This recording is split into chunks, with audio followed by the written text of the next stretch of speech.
Kinshade Stories community, I'm glad you're here. What I'm about to share has not left my mind since it happened. She came in on a Tuesday afternoon. Routine appointment, or so I thought. She sat down, folded her hands in her lap, and said nothing for almost 2 full minutes. That happens sometimes. I let the silence sit. Then she looked up at me and said, I need to tell you something that I have never told another living person. Not my husband, not my sister, not anyone. I told her to take her time. She nodded slowly. And then she said, the son I've been raising for the last 14 years, the one I've been fighting for in court, the one I built my entire life around, I knew from the beginning he wasn't mine. I knew from the hospital. I said nothing, I let it happen. And last week, his real mother finally found him. I sat very still.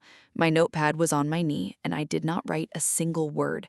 Because what she said next was the part that changed everything, not just for her, but for every assumption I had made in the previous 8 months of working with her.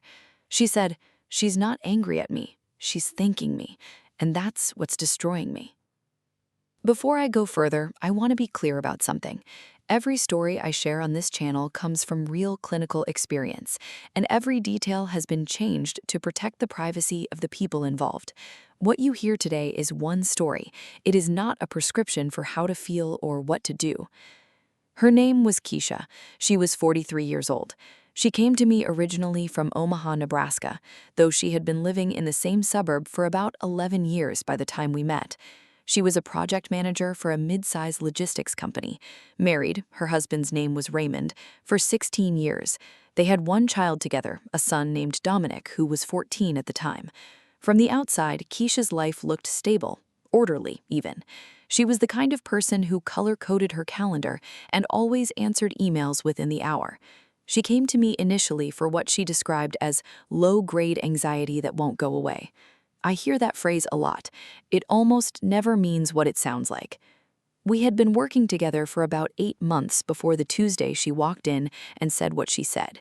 In those 8 months, she had talked about her marriage, about the pressure she felt at work, about her complicated relationship with her mother. She had talked about Dominic, about how bright he was, how much she loved him, how she sometimes felt like she was failing him, even when she couldn't explain why. She had never mentioned anything that even hinted at what she told me that day. I want to walk you through it the way she told me, because the sequence matters. Keisha had been married to Raymond for 2 years when she got pregnant. It was planned. They had wanted a child for a long time, and when it finally happened, she said the feeling was something she still couldn't put into words, even 14 years later. The pregnancy was normal. She delivered at a hospital in Omaha on a February morning. She remembered it was cold. She remembered Raymond crying in the corner of the room. She remembered the nurse placing the baby on her chest, and the weight of him, that specific weight, like it had been burned into her body.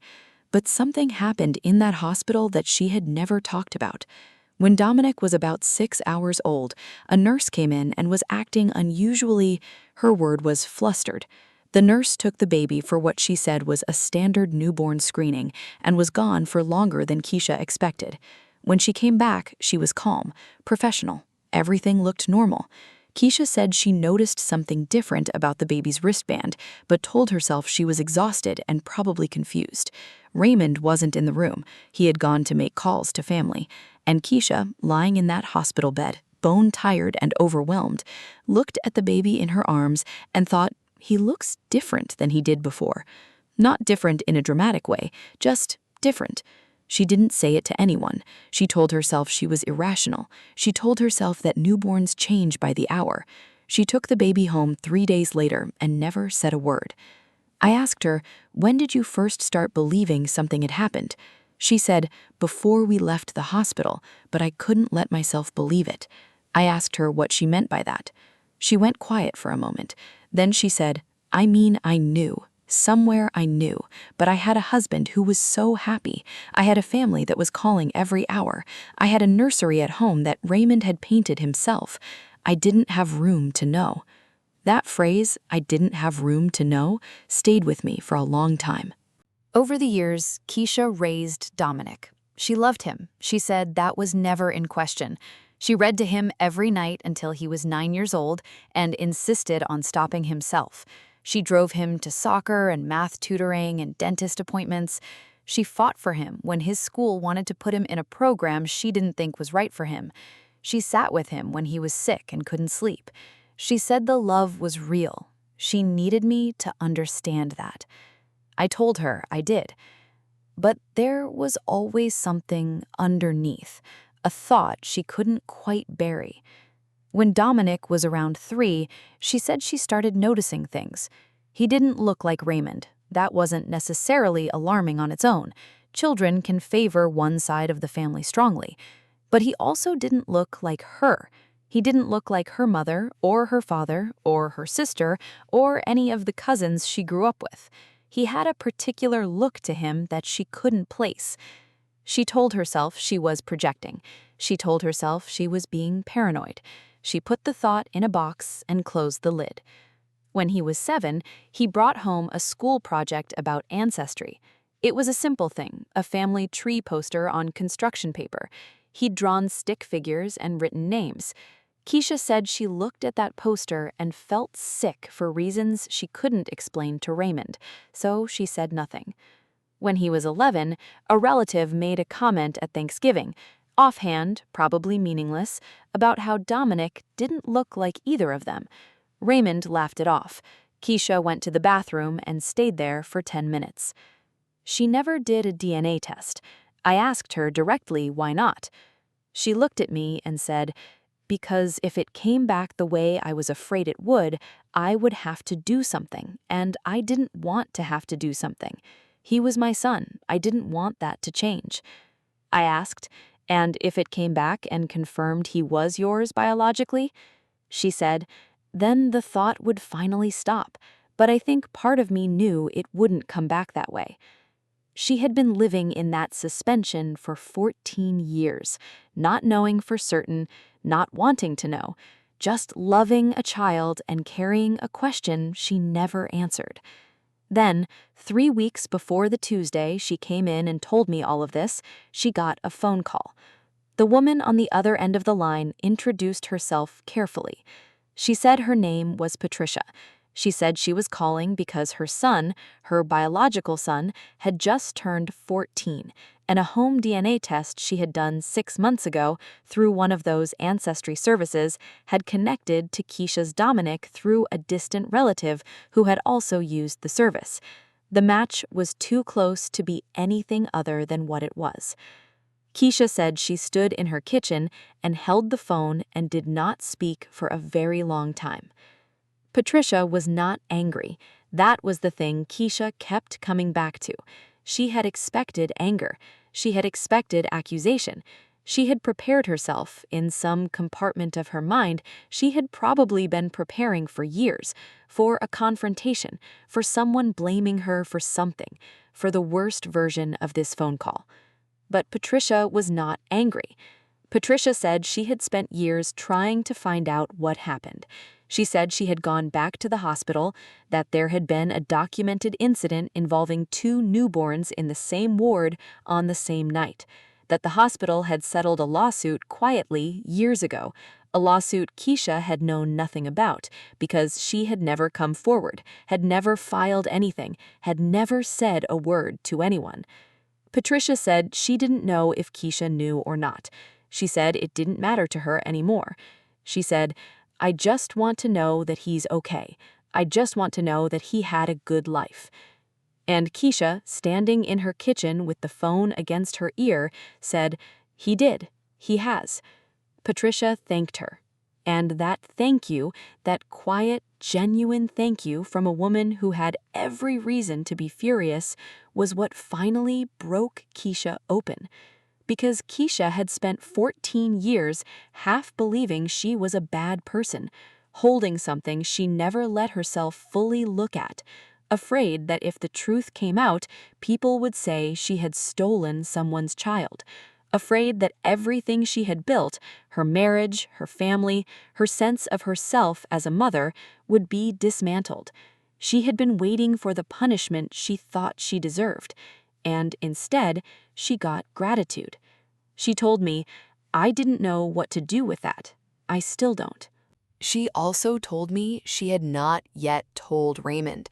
He did not know about the phone call. He did not know about any of it. He did not know that the son he had raised, loved, and claimed as his own was not biologically theirs. And now Keisha was sitting in my office with the weight of 14 years and a phone call and a thank you she hadn't expected, asking me what she was supposed to do next. I want to be honest about what I felt in that room. I have been doing this work for a long time. I have heard a great many things in that chair across from mine. This stopped me in a way that very few things do. Not because of judgment, I was not there to judge her, but because of the sheer complexity of what she had been carrying, the isolation of it, the silence of 14 years. When we started working through what had happened, I explained to Keisha something about the way the human mind protects itself. There's a concept in psychology called motivated reasoning, the tendency to process information in a way that leads to a conclusion we want to reach, or that allows us to avoid a conclusion we cannot bear to face. What Keisha had done in that hospital room, in the fog of exhaustion and joy and pressure, was not the same as a calculated decision to deceive. Her mind had found a way to protect her from knowing something she did not have the capacity to act on in that moment. That does not mean there were no consequences. There were enormous consequences. But understanding how it happened, really understanding it, is different from excusing it. I also explained to her that what she described, the years of suppression, the constant low-level anxiety that never went away, the hypervigilance, the feeling of waiting for something bad to happen, those are not random symptoms. They are the cost of carrying an unprocessed truth. The body and mind keep a record of what we refuse to look at. It comes out somewhere. For Keisha, it came out as years of low-grade anxiety she never fully understood until that Tuesday afternoon in my office.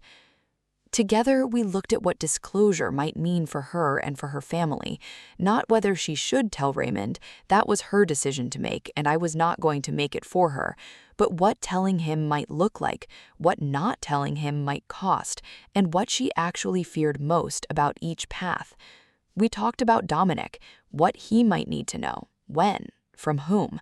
The rights of children to their own identity and history are real, and they matter, and they were part of what we explored together. I reminded her that guilt can be a useful emotion when it moves us toward repair, and a destructive one when it only turns inward and eats. Guilt that produces nothing except suffering is not moral accountability, it is self-punishment, and she had been punishing herself for a long time.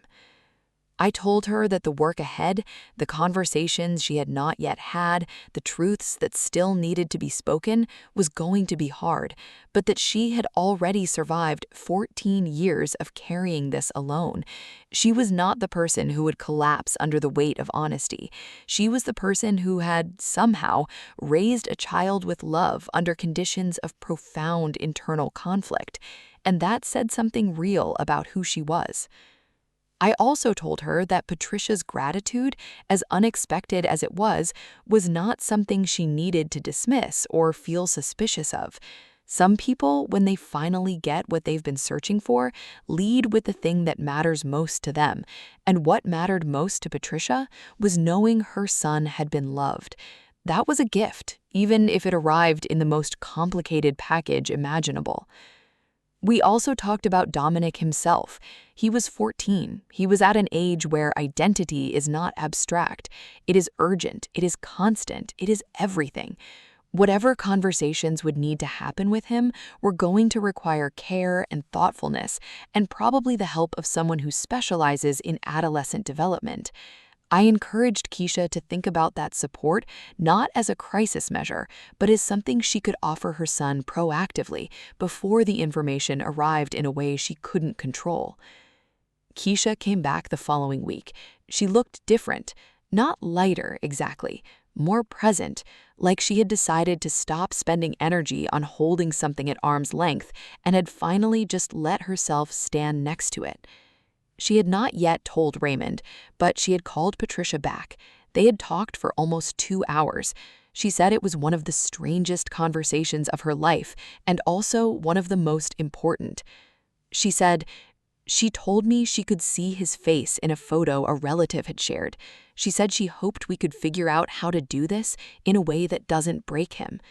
She looked at me and said, "I want that too. I want to do this in a way that doesn't break him." That is where we are. There is no clean ending to this story yet. There may not be one for a long time, but Keisha is no longer alone with it, and that is not a small thing. I want to ask you something before you go, because I think this story raises a question that a lot of people quietly carry. Have you ever known something, really known something, and told yourself you didn't? Not because you wanted to lie to anyone, but because knowing it would have required you to do something you weren't ready to do. Have you ever let a truth sit in a box because opening it felt impossible at the time? And if so, looking back, do you wish someone had helped you open it sooner? I genuinely like to know what you think.